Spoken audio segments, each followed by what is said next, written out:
हमने पिछले भागों में जाना कि थर्ड आई कहां है और इसका कार्य क्या है, लेकिन असली सवाल यही है, तीसरी आंख को जागृत कैसे करें। इसके लिए सबसे पहला और सबसे प्रभावशाली तरीका है त्राटक साधना। त्राटक का अर्थ है बिना पलक झपकाए, बिना ध्यान भटके, किसी एक बिंदु पर स्थिर होकर देखना। यह बिंदु एक जलता हुआ दीपक हो सकता है, एक काली बिंदी, एक शिवलिंग, या फिर खुद का ही चेहरा आईने में। जब हम त्राटक करते हैं तो मन की हलचल रुकती है, विचार शांत होते हैं और चेतना एक जगह ठहरने लगती है।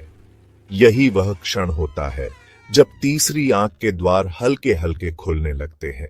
अब बात करें ओम के जाप की।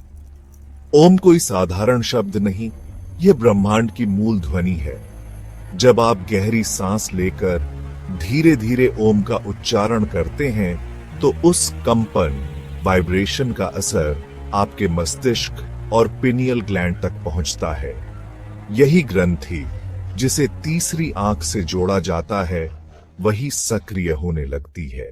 लेकिन ध्यान रहे, इस साधना में कुछ गंभीर गलतियां अक्सर होती हैं। 1. जल्दी परिणाम की उम्मीद। मैंने 7 दिन किया, अब तक कुछ नहीं हुआ। भाई, यह मोबाइल ऐप नहीं है, यह आत्मिक यात्रा है।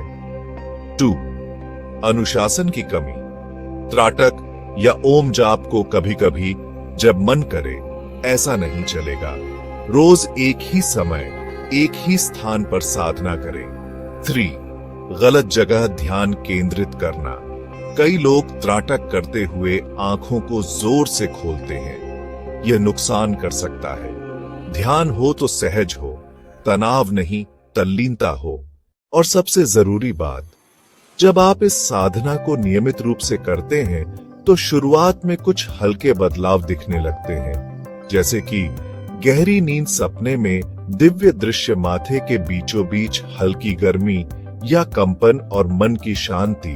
ये सब इस बात के संकेत हैं कि तीसरी आंख जागने की दिशा में आप बढ़ चुके हैं। अगले भाग में हम जानेंगे थर्ड आई अवेकनिंग के असली लक्षण क्या होते हैं, कौन से संकेत बताते हैं कि आपकी शक्ति जाग चुकी है। जुड़े रहिए और चैनल को सब्सक्राइब जरूर करें। दिव्या मार्ग के साथ।